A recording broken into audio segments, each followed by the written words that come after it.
Hi, ako po si Marian Ferrer mula sa Bautista, Pangasinan. Gusto ko po sa inyo ibahagi ang isang napakahalagang kwento. Ang personal kong laban bilang isang endometrial cancer patient. At kung paano ang 24 alkaline C ng mCore ay napakahalagang bahagi ng aking pagaling.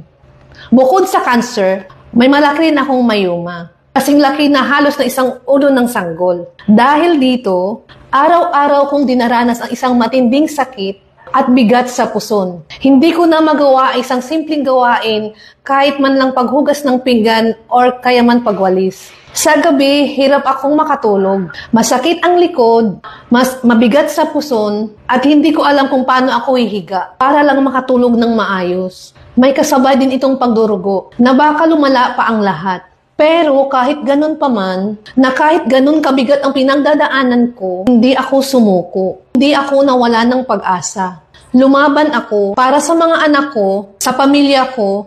Gusto ko silang makasama, gusto ko silang makita ang tagumpay nila sa kanilang mga buhay. At sa laban kong ito, hindi ako nag-iisa. Unang-una, nagpapasalamat ako sa Diyos, pero hindi ko rin makakakaila na malaking tulong sa akin ang naibigay ng 24 alkaline C.